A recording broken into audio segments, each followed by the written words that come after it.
how's everybody doing? It's Black Room Media back with another episode of Tenfold Cap. I'm your host, Jay, Jigsaw Jay. I'm going to go ahead and bring in my co-host here, ATM.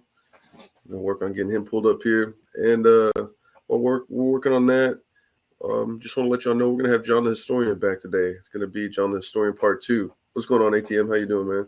How y'all doing? It's ATM 214. Here for another great episode.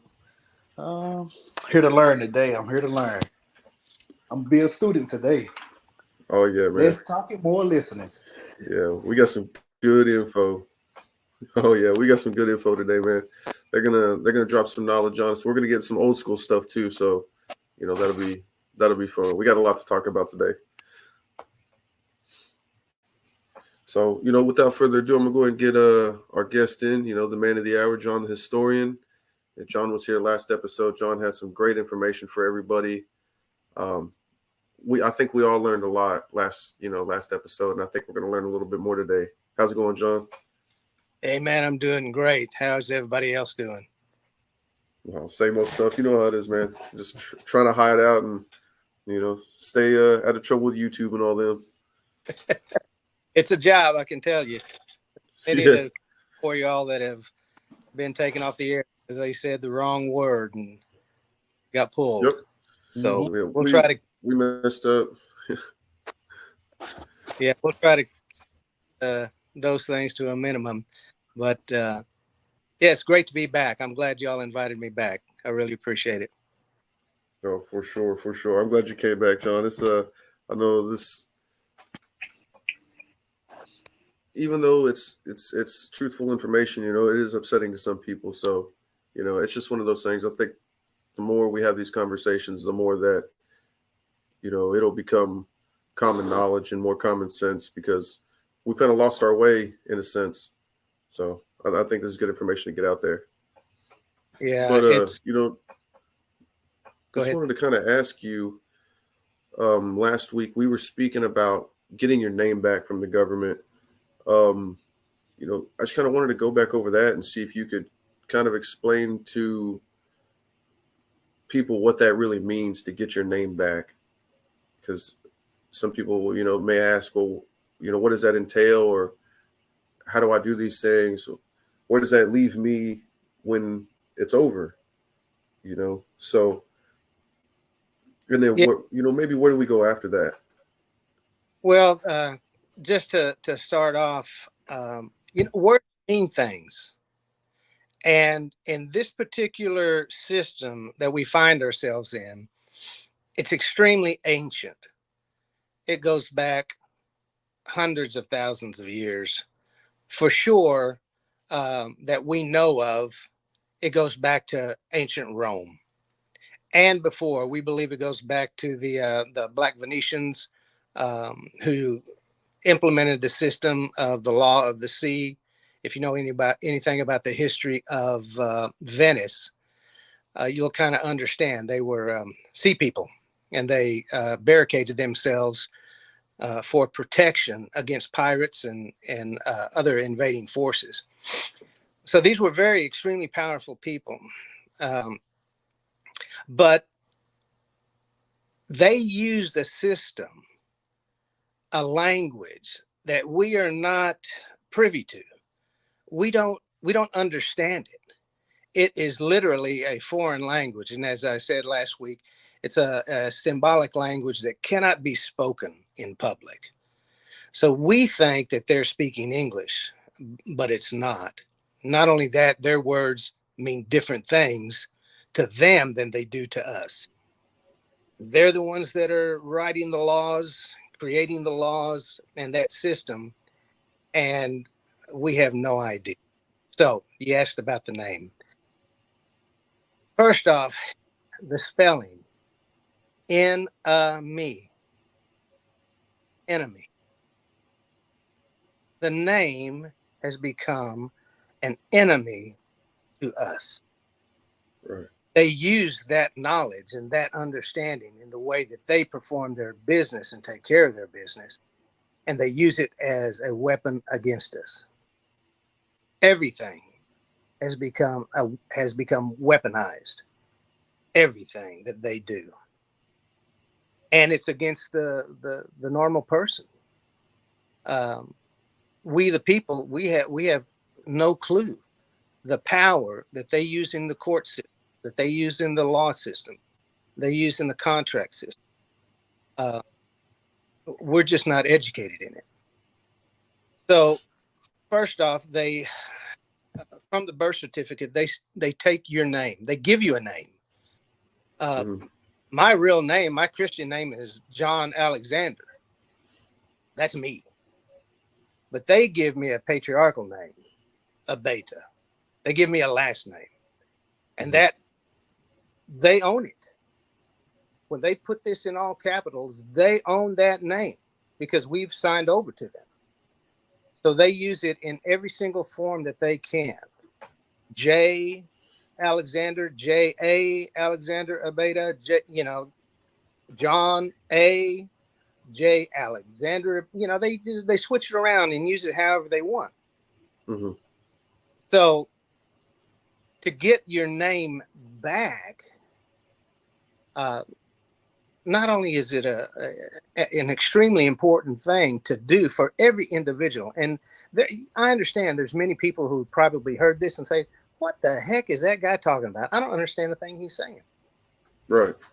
Well, it's taken me probably 20 years for all of this to formulate and to figure it out and to see it over and over and over again, to understand that everything is a stepping stone to get to where you're going. And to understand that they have stolen our names. And because of that, they have stolen our inheritance. They've given us credit.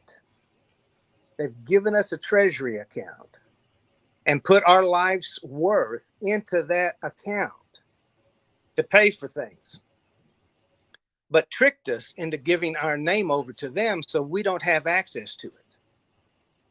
They do. And not only did they steal my credit, your credit, ATM's credit, they stole our parents' credit. That's a lot of credit. That's unlimited credit that was given to us. But not only that, they've stolen our grandparents on both sides. That's a lot of credit that is due to us. That's a lot. That's a lot. So to get your name back, really, it's simple, and it takes a little bit of effort, like we discussed last week. But doing so, you remove yourself from the system known as Babylon, the whore, Babylon the Great, and you return back to the jurisdiction that really the story of Adam and Eve, where they were in a garden being fed by the garden, and that's what we live in. That's how we are supposed to live. Everything that comes up out of this ground, the fruit of the tree and the herbs of the field. And look what they've done to the herb. They've taken the most healing herb that there is in cannabis and turned it in. And completely vilified it in a way. A lot of people don't know that just the word marijuana was used as propaganda. They wanted to make it seem exotic and foreign. And a lot of people don't know that that comes from, people being afraid of, well, not just being afraid, but, we were at war with Mexico, and they used that as a way to scare people off of it back during the whole reefer madness. Yeah, I don't know if I mentioned it the last time, but in the anointing oil in the tabernacle of Israel, it is made with cannabis. And there's studies, wow. You can find these studies. Yeah. So I may have mentioned it, but there was I found this study done by one of the older universities. It was either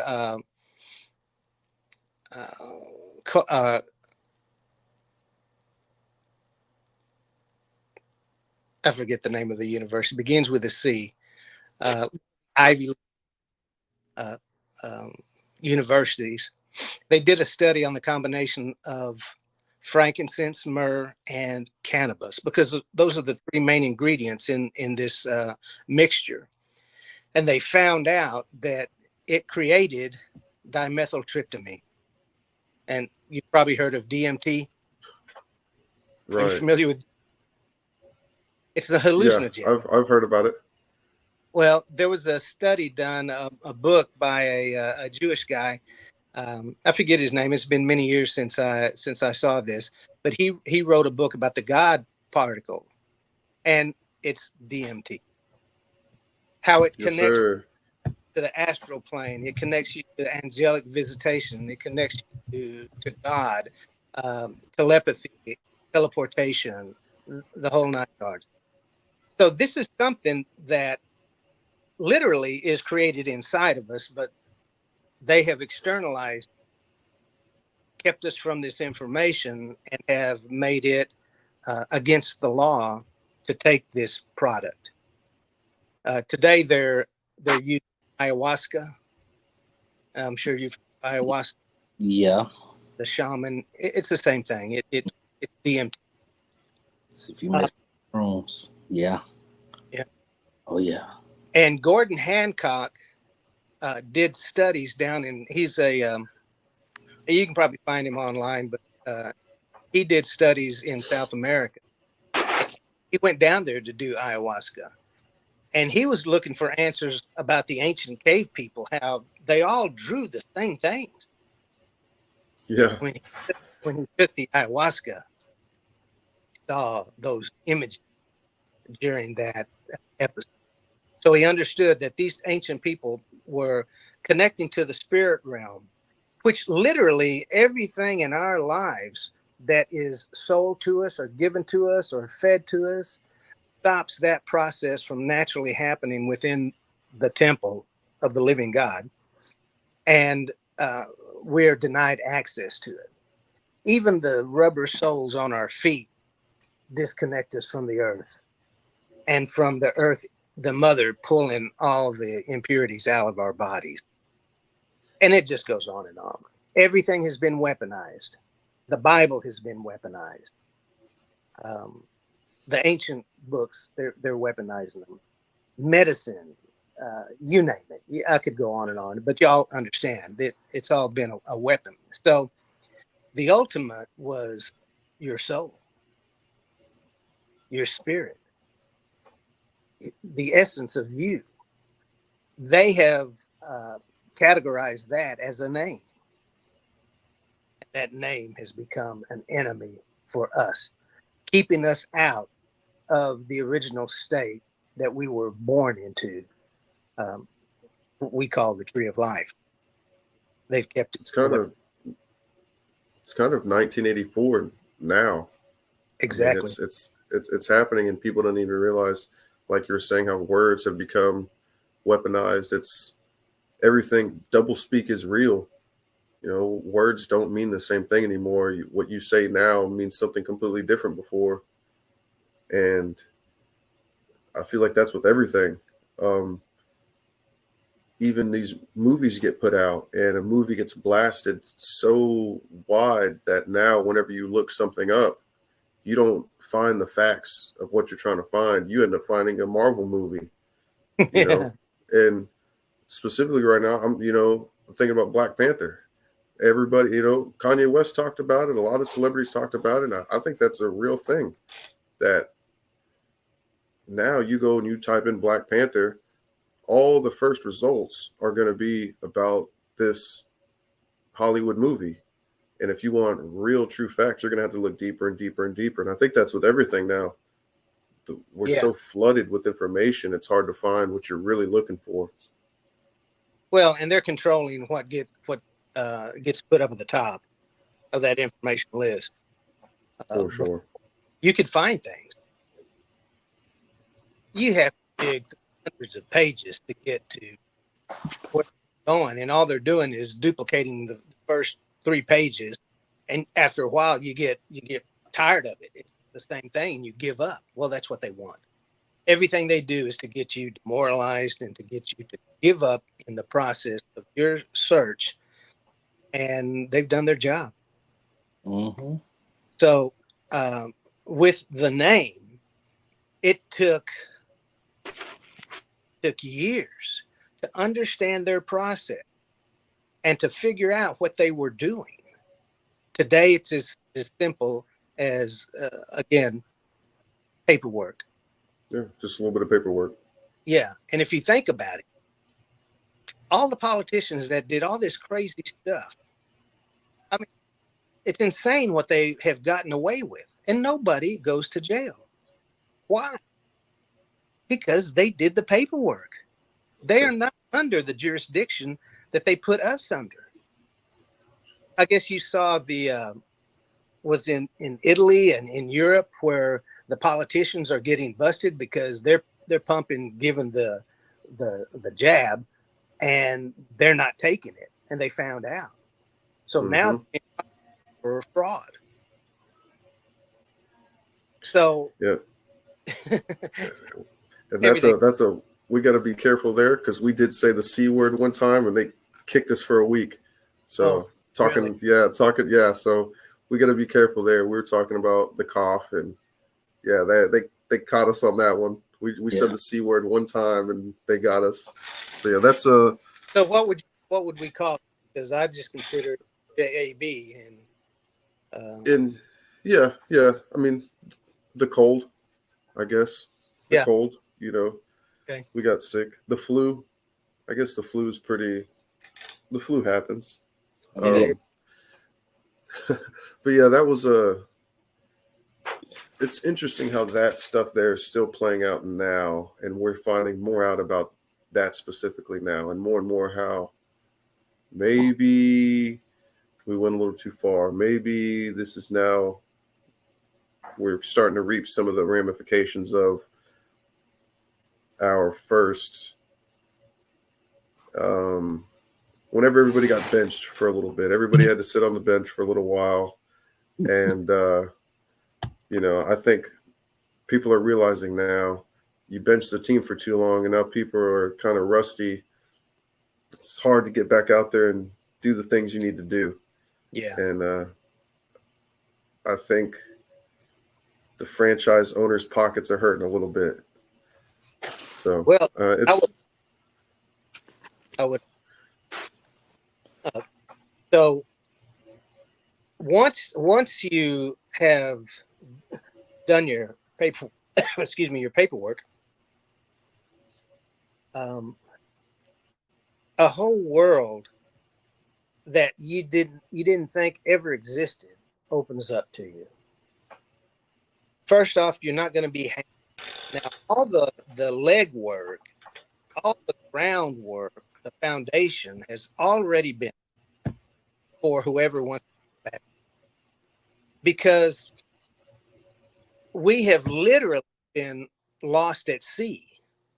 We've been in a system that is the law of the sea, and we've been lost at sea for so many years. For me, 60 going on 69. So I didn't know I was lost, but now I'm found. And according to their laws, 7 years and you're dead. If you're lost at sea for 7 years, you're considered dead. And they haven't found the body. So they claim everything. But like anything else, and you've seen the Count of Monte Cristo, the Count of Monte Cristo, where he's lost and he's been in jail, and then he shows up and he's found and he gets everything back. Well, that's what happens. You are literally born again in the correct sense, not in the commercial court sense, where you're raised from the dead when you stand up and they say all rise and you stand up from being in a sitting position, and now your dead corporation has been given a human to take possession of it, and now you've risen from the dead. So once the world opens up,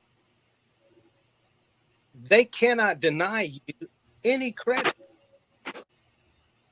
because you literally the bank. You're the one that loans the money to all these institutes. You are the employer. You're not the employee. So now you're not involved with the IRS anymore now, right? No. And really, Yeah, so that's tax. You have to get their system for 4 years, and they have to let you go. So if you don't pay for that many years, you go off their books.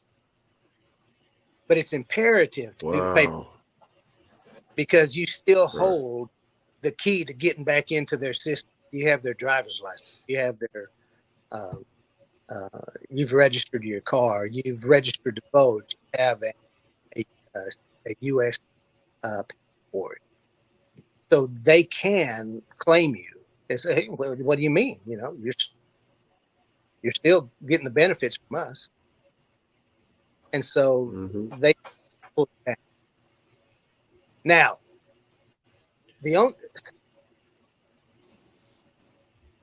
we have these two. We talked about the two foreign corporate self-governance corporations, right? Right. Oh, Trump looks good. At this point, even though he's 100% better than the other guy, the other group. On the outside, he looks like he's trying, but he's still working for that corporate structure. He's still the CEO of that British territorial governed and ruled and owned system. The municipal, which ports, that's all Vatican owned, and that's your that belongs to them. But these two corporations, even though they're vying for power here, the Vatican owns all corporations, and they have to. That's a crazy thing. It really is. Yeah, but that's how the system has been built. And there's a whole how that one folks the corporate system. And look, right. I don't know if they created it, but they re-implemented it. It's probably there's nothing new under the sun. Whatever was will be, and whatever will be has already been. So that is true. I'm sorry. And I said that is true. That statement, what you just said, nothing's new under the sun. They can't come up with anything new. Look at what is happening in the movie arena. The same story over and over and over. Mm-hmm. And now we've got Willy Wonka again. How many times has that been made? How many times Spider-Man? Same story. They have no imagination. Every Disney movie. Yeah. Oh, and they're using the exact same imagery, just putting a different figure on it. They're just overlapping the old with a new cartoon. It's the same action throughout the movies. They're repurposing the old. So what kind of program? It's been done, and I think with technology. People can see this now. You know, it's easy to go and into the Wayback Machine, and now you could see, you know, Little Mermaid go through history. You can see Mickey Mouse going through history and how it's changed and all these different things. And I think people are realizing now, and I think that's why it's hurting them. You know, these Hollywood. I think that's why it's hurting Hollywood so much. People are tired of it. There's too much. There's just too much of everything. There's too much content. There's too much entertainment. There's too much. Everything is streaming. Everybody has their own original shows. I just think it's way too much for people to keep up with. You know, and you know, just before we continue too much further, I want to let people know they should really look into Anna von Reitz. Anna von Reitz. I may be saying that incorrectly, but she has a lot of great information whenever it comes to all of what John's talking about here. She has a ton of good information. You know, one of the things right here says here, you are probably not a U.S. citizen. What does that mean for your taxes? Break free from the IRS. So it's just one of those things. They're teaching you how to become a free citizen again, basically. How to break free from these British laws, these laws that really aren't ours, but they're being forced by, you know, like John said before, you know, and you hear people say it all the time, you know, policemen, they're policymen, you know, and they come from overseers, you know, all this stuff, you know, overseer, officer. I mean, it's been passed down, and people don't realize that the names get tweaked a little bit, but it's the same thing. It's to hold power. You know, they say protect and serve. Not once have I felt protected or served, you know, when I'm getting my ass busted for something I probably didn't really do. So, and I think a lot of people feel that way. And I think that's why you see this unrest now, you know, and maybe that, you know, there's always been unrest, but now with social media, with the internet, everybody has a computer in their pocket. It's real easy to just get all this info. You see what's happening on the other side of the United States, when before basically the only thing you saw was the local news. So it's a lot different now. It's a lot different now. But I definitely think people should check out Anna von Reitz and look into the things that she's talking about also. It's well worth your time. Now, they do protect and serve. They just don't protect and serve the people. Mm-hmm. Protect and serve the corporation. Right. So they do their job. They just don't work for us, even though we pay them. We're paying. So yeah, that's a good that's a good thing there to people don't, for sure. I don't know, John, I want to get into some. No, go ahead. I was just going to say, I kind of wanted to get into some. 9/11. We're playing tag. Go ahead, John. You want to get into some 9/11, 9/11? Yes, sir. Okay. Yes, sir. Trying to get into. Want to go old school. You know, talk about some old stuff. Reason why. Here recently, I think this was earlier this week, the end of last week, there was a letter that was sent out or leaked. You know, this was sent out actually back in 2002, November 2002, but it never made it to where it was supposed to go. This letter was written to the American people by Osama bin Laden, and they have the full transcript here. It shows this was written November 24th, 2002. First, he quoted the Quran 3 or 4 times here. He asked some rhetorical questions and then answers them himself, and just kind of gets into the whole reasoning behind, you know, what had happened in 2001 with the towers being struck or not struck, depending on what your beliefs are. Because there's a lot of I'm sorry? What? Yeah, the letter. Yeah, it's out now. One of the main things that he is using as justification is, which kind of gives me pause and gives me hesitation to believe this, because of right now, one of the biggest things that people are talking about is Israel and Palestine. And that's one of the things that's one of the main reasons that he calls for the attack here on the American people. It immediately says that the answer to his first question, 1A, you attacked us in Palestine. I mean, he just kept it going. All right, somebody in the chat is asking, does anybody know about Yaqub and Ishmael and about Yaqub, the big head scientist? I think what they're talking about is how, the belief about how the white race was created. You ever heard that, about how Yaqub, he created the white race? They were supposed to be a slave people. I believe I may be a little wrong here. Let's see if we can bring them up and kind of inform us about this. Let's see. I'm going to go ahead and bring on that guy here and see if he can give us a little bit more information here, man. Tell us about Yaqub. I don't know. It's I've heard a little bit of it, where they basically stay in the mountains.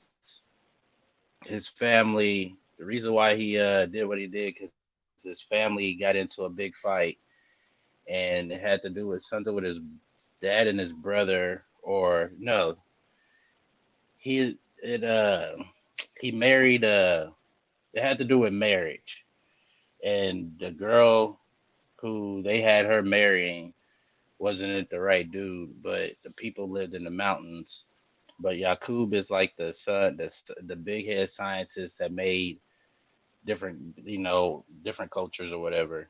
And it's something I wanted to know about, because I have a coach that told me about it, so I really can't speak on it too much because I'm just still learning about it. But go ahead, From Jay. what I understand, Yaqub comes from the Nation of Islam. That's something that they talk about, and they spell it a few different ways: Yaqub, Yacub, Yaqub. They say he was, like you said, he was a scientist, lived about a little less than 7,000 years ago, and that he was the creator of the white race, and he did this through selective breeding. A lot of people say that he did this. There's a lot of inconsistencies. There's a lot of talk about this, and like I said, it's gone back. This story's gone back many years. Right. Nation of Islam believes that Yaqub is the biblical Jacob.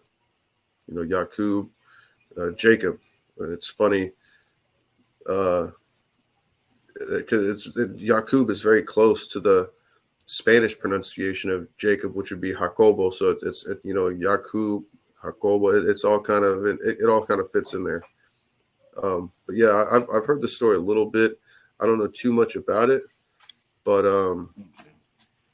just one thing I'm seeing here. It says Yaqub died at the age of 150. His followers carried on his work. After 600 years, the white race was created through eugenics. And I don't know if anybody's heard about eugenics, but Epstein, that was a big thing there. And he was one of the big proponents of eugenics, along with Bill Gates and some of these other people. But it says here that that's how the white race was created. The brutal conditions of their creation determine the evil nature of their new race.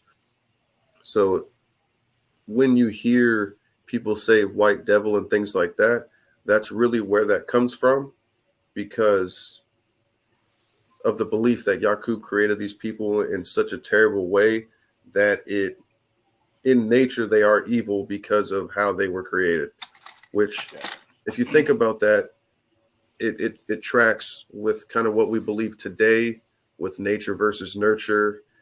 Do you grow up to become a serial killer because of who your parents were, or is it because of how you were raised?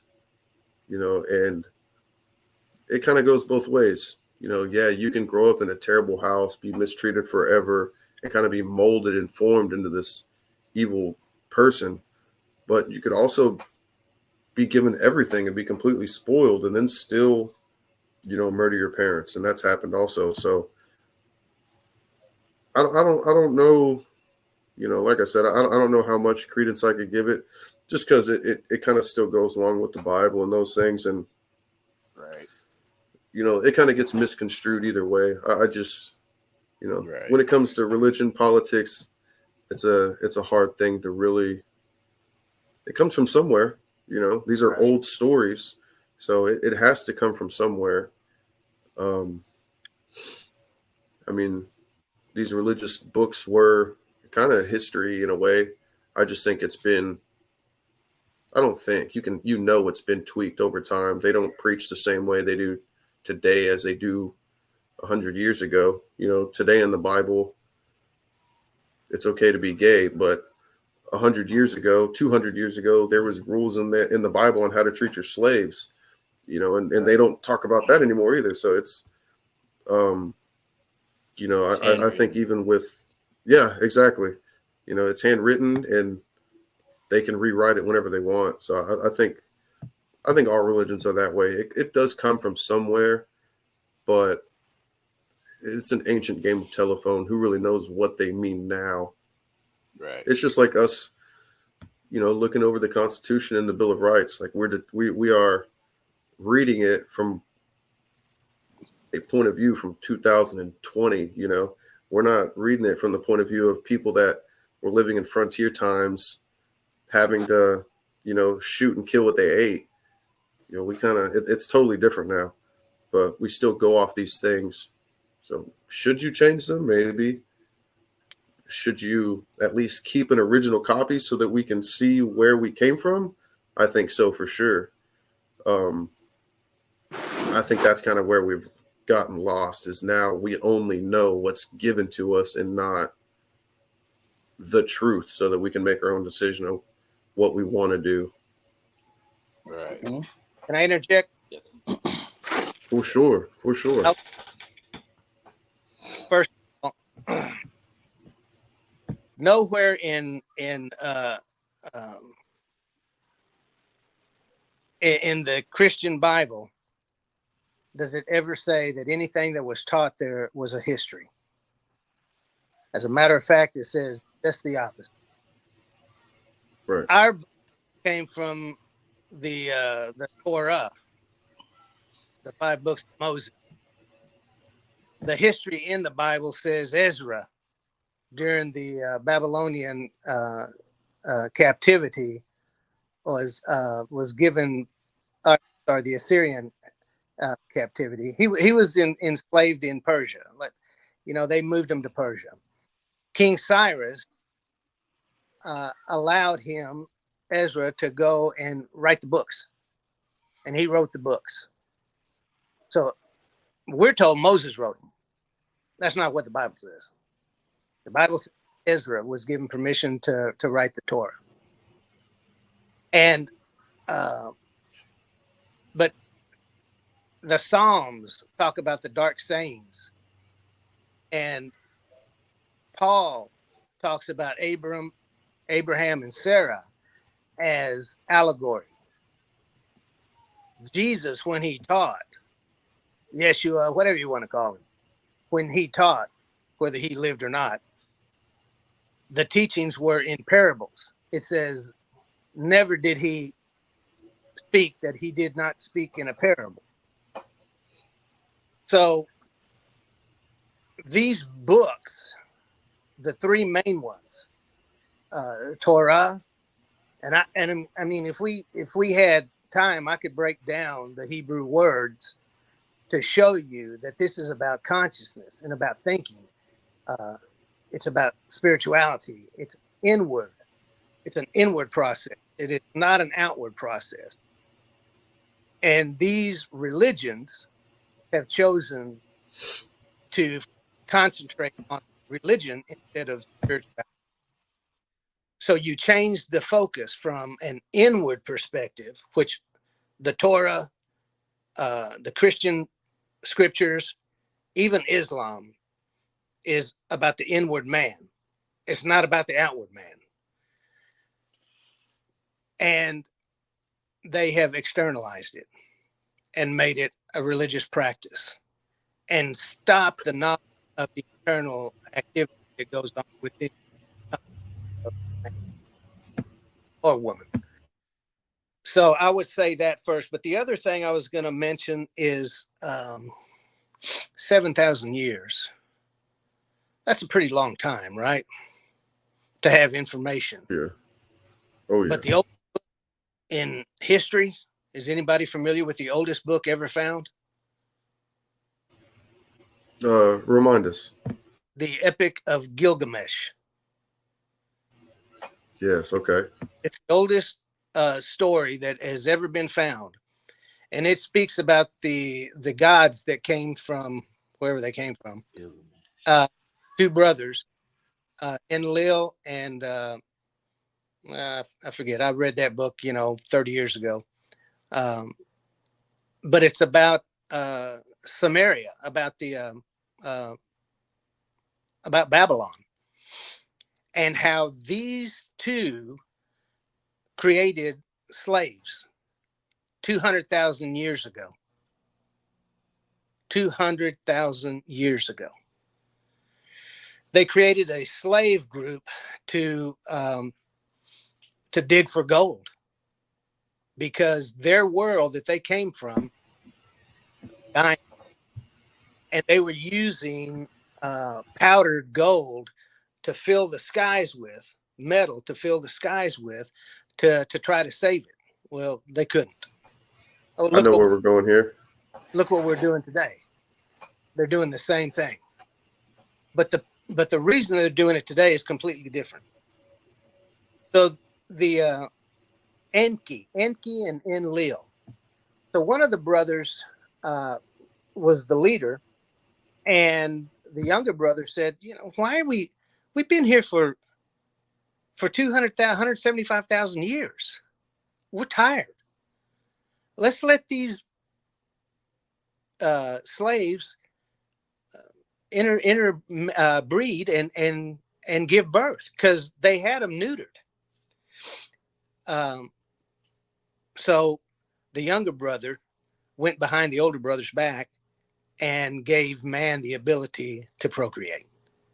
Now we're talking about genetics. We're talking about science. We're talking about, so that caused a big problem with the older brother.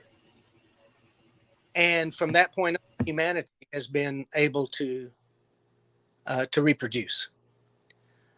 Now, I don't know about this Yaqub or Ishmael, but it sounds like, Ishmael and Jacob, one is the firstborn of the flesh and one is the firstborn of the spirit. Mm-hmm. Well, that's you. The firstborn of the flesh cannot be the inheritor of the priesthood, which is internal.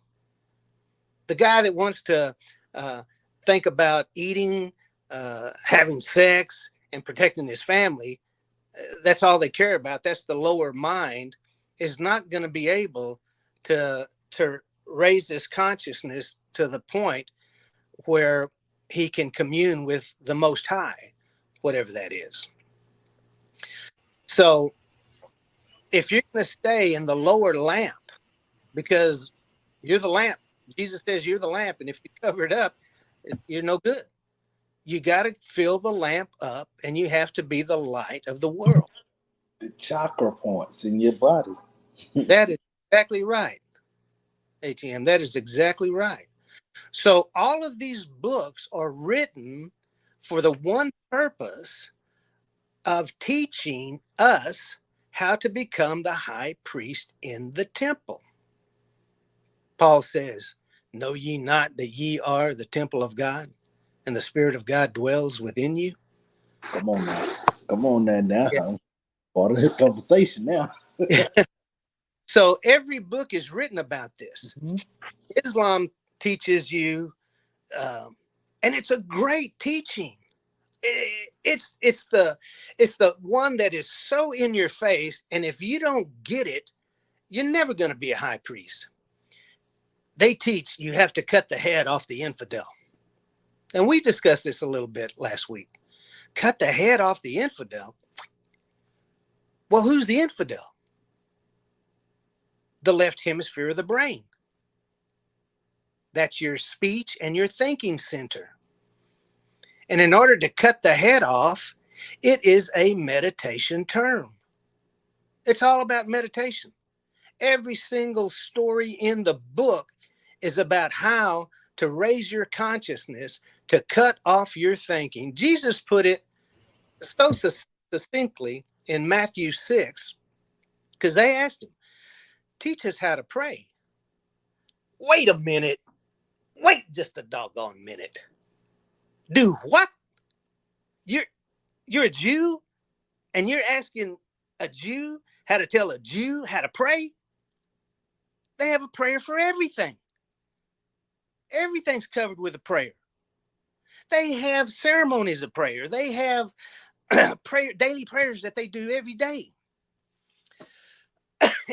and you want me to teach you how to pray? Why? Why do you think? Because it ain't working. Whatever we've been doing, it's not working. It's not producing the thing that it is promised to produce. What is that promise? Do you think that's why the government has limited these different drugs that people used throughout ancient times to, connect to what they may have called the spirit world or the other side, or, another reality or dimension or whatever you want to call it? But do you think that's why the government's kind of limited us access to these things so that we can't get to that higher level at times? You got it, ATM. Go ahead.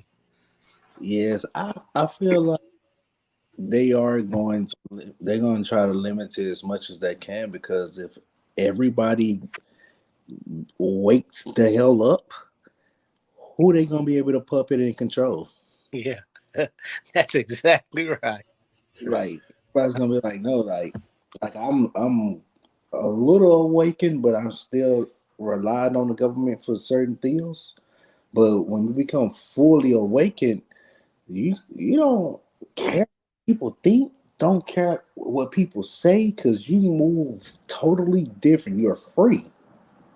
So it's just that. But I'm gonna let y'all keep going, because I love this conversation. So how do they control?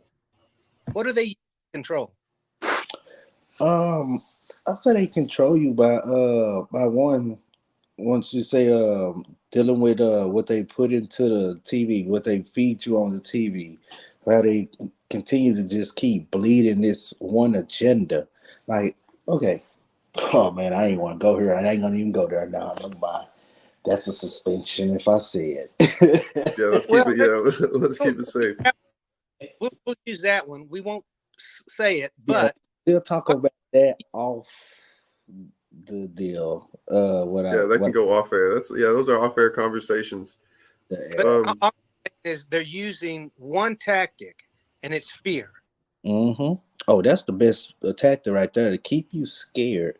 Yeah.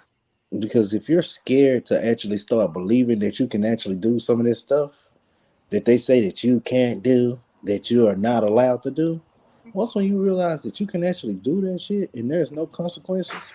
I will tell you the truth. I ain't scared. I got Jesus. Mm-hmm. Now, Jesus is not what they teach you Jesus is. And I don't know, maybe we talked about it the last time, but the word Yeshua means to save, salvation. The word Moshiach or Christ means oil. Saving oil? What is that? I mean, his last name wasn't Christ. You know that, right? But everybody thinks his first name was Jesus and his last name was Christ. No, it's a title. And the title is one who has achieved the highest consciousness that you can achieve in this chariot. And there is every 29 and a half days, when your moon goes into your sun sign, your body produces a teeny tiny drop of oil.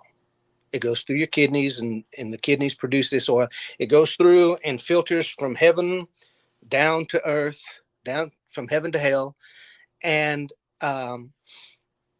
if through your meditation, that's why it's important to be the high priest, to go into your meditation, and through the Kundalini energy that rises up, if you squander or waste this seed, well, number one, you're not going to get the effect that you're supposed to. But number two, you got to do it again next time. Try it again next time. But through that Kundalini serpent energy, you raise it back up to where it came from, back up to heaven. You heave it back up to heaven. And interesting, I was thinking of this just today. The word heaven, Heave, with an N, parentheses, N, to heave. But in the Hebrew, the N, the nun, means to, it's a symbol of a fish. When you come up to the water and the fish is there and he sees you and he goes, pew, and he takes off. He has saved himself and he's renewed his life, because otherwise you're going to catch him and going to eat him. So that fish is the symbol of Jesus. And in the, the story of, they're going to the meeting. Can you see that? Mm-hmm. Okay. I'm going to tell you where the meeting's at tonight. Don't tell nobody. Well, how am I going to know? I'll give you directions. So what they would do is, give me a second.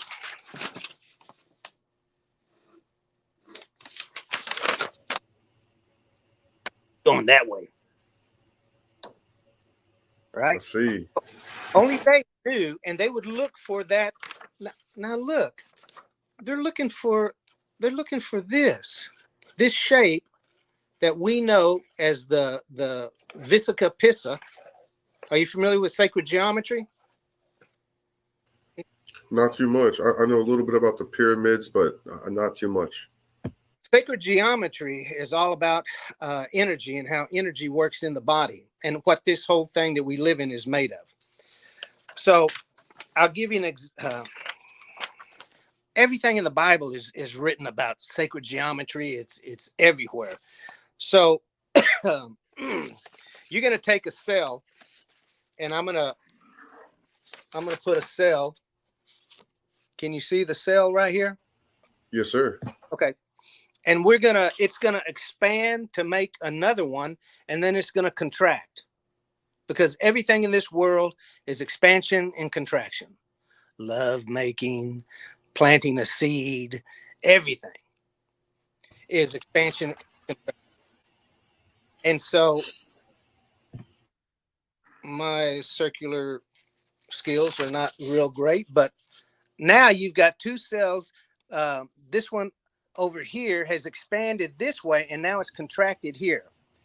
Now, according to science, this area right in here is the only place where light is created, and it's created on the contraction. Well, in contraction, that's what happens with women when they're given birth, right? Right. Okay. And what does that look like? The vagina. Oh, so that's right. Okay. Now, think about it. With contraction, light is in here. This is the symbol of Jesus right here. Okay. And it's filled with light. Okay. So this ratio of that Visica Pissa is, can you see that? Can you see 157? Mm-hmm. Okay. 157. Jesus, the feminine. 157, the fish. I don't have the scripture right off the top of my head, but Yeshua, Jesus, has been crucified, and doggone it, our leader's gone. So what do? We go back to our old life. Where do we go? We go back to fishing. So John and the disciples, Peter, they're all out in this boat on the Sea of Galilee, and they're fishing. And they hear this voice from the shore. I mean, they've been out there all night long. They ain't caught nothing, not a fish. And this voice comes up and says, "Children, have you tried the right side of the boat?" And I can just hear Peter, "Right side of the boat, my ass. We've ain't us. There's fish in this whole sea right here. We've tried everything. We've gone as far as we can go down, as shallow as we can get. There's not a fish. There's no fish anymore in this sea." And John goes, "Peter, the master, just try it." So they throw the net to the right side of the boat. Okay, this is the boat. This is the left side. Well, to you, this is the right side. This is the left side.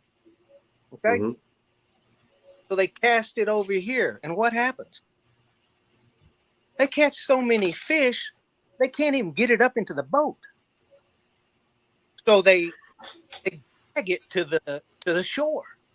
And then what do you know what they do next? They count every single one of them. Who's going to count every single fish? They're not counting fish. He's telling you something. They pull them up and there's 157. Wait a minute. That's the only place that light exists.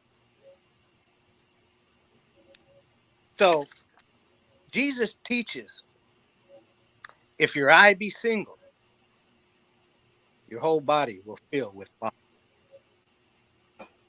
The single eye. He's teaching you meditation. And for those who have spent time in silence and darkness and quiet, you know that at a certain point, the whole inside lights up. Yes. It's amazing what happens there. Now, I can't tell you how to do it. You just got to do it yourself because everybody's different. But in my experience, I had to get up early the next morning. I'm in bed, and doggone it, somebody left the blinds open because we have a light right outside the corner of my house. Man, I got to get up. I open up my eyes. It's pitch black. I close my eyes. It's as bright as it can be. You know, and I'm thinking the whole time, what in the world? But I had been doing the discipline, like Yeshua says, if you continue in my word, and his word was becoming a high priest. And in order to become the high priest, you have to go into meditation. You have to be a master of the serpent energy, like Moses and Aaron were with Pharaoh. You have to learn how to use your serpent energy to eat up all the straggling, the crazy little serpents that are trying to destroy you and distract you and everything. You have to eat them up and get rid of them. That's meditation. You know, John, that's good. I usually end the show telling people, you know, do your research, you know, look into these things because a lot of what we speak about, you can find yourself. I think that's something great right there. You know, we're probably going to start adding to the end of the show, you know, do your research, meditate, you know, center yourself. I think that's very important. I think that's something that you know, I think that's something that people need to get back to. You got to get back to yourself. You know, you really do. Right. You know, So real quick, before I'm going to finish this and then we can move on to something else. Oh, but for sure. The brain split in two. It's not unified. So your meditation will unify. You have to stop your thinking in the left hemisphere and your speech. That's why Jesus said to take no thought in Matthew 6. You've got to stop that in order to unify the energy. When the energy unifies, the light shows up in the pineal gland. The pineal gland becomes the lamp of the body. And that's what the 157 over here the Vesica Pissa. That literally happens when the two hemispheres unify, and you have the light begin to show up in your life. And that opens up the doors to your ancestors. It's literally what it does. So who's your creator? Your ancestors. And they're in you. They're in your DNA. And the whole Bible's about this. I mean, I could tell you, I could take you to the chapter on Jubilees. I mean, anywhere you go, I could teach you. But that, like ATM says, once your eye is open, this is not the third eye. This is the first eye, because the pineal gland is literally just like the eye. It has everything that the eye has, but it is pointing upward. And it takes in energy from above. And once you open that window, like Noah opened up the window on the third level up, well, that's the third level up. Then wisdom comes in, the voice of the creator comes in, the knowledge. And your ancestors created you. They're inside of you. And you have to be silent in order to hear the voice, to hear the direction, to hear the answer. Yes. To whatever you ask. And that's what Yeshua said. He said, ask and you shall receive. Seek and you shall find. Knock and it shall open up unto you. But that's an internal thing. You're not going to be out on some door going, hey, open up. You know, it's internal, because they asked him, when are you going to set the kingdom up? He says, the kingdom comes not through observation, for the kingdom of God is within you. Luke 17, 19, 20 and 21. Anyhow, okay. So that's good. That's the process. It really is, man. Of understanding the difference in the two Babylons.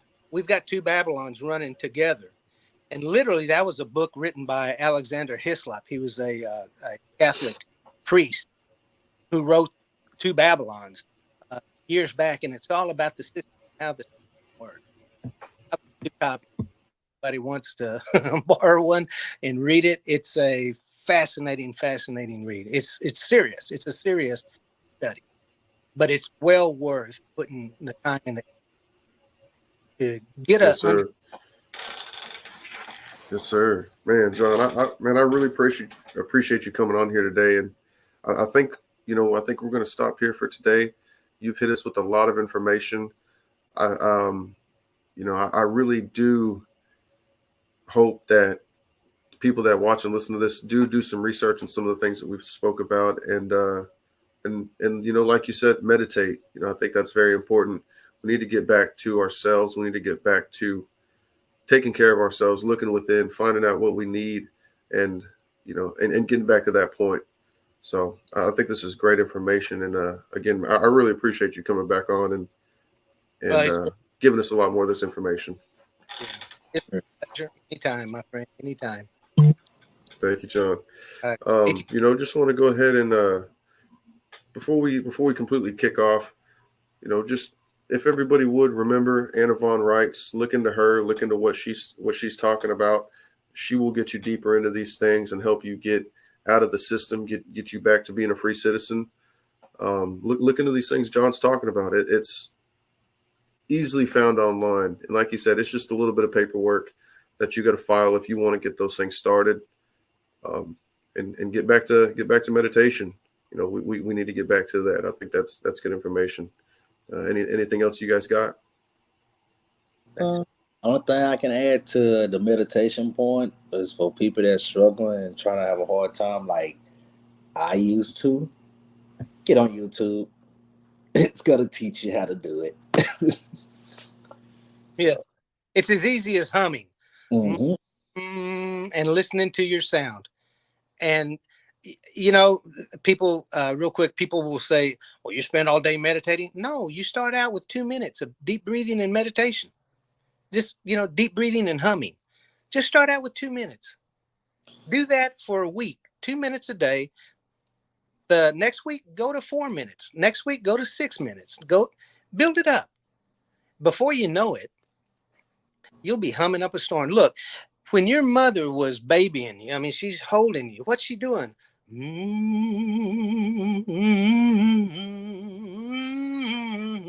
She's humming a tune. She's tuning you to the priesthood. That's the divine feminine that is leading the way. That's your right hemisphere of your brain. She's leading you the way through the humming. And the male has to have intercourse with the female. The left hemisphere is male. It has to intercourse with the female. You do it through humming. And it's, what it does to your body. There's so much research done on what meditation does physiologically to you. It's fantastic. And it's not really, it's physio. That I'll say it was great. All right. Thanks again, John. Well, we'll see everybody again here on the next episode. Hopefully we can have you back here again soon. I know ATM's got a heart out right now. He's got some things to take care of. ATM, I appreciate you, man. It's been a good one, John. Thank you again. Everybody come back and see us again here. Tinfoil Cap, another Black Room Media show. Thank y'all. Bye.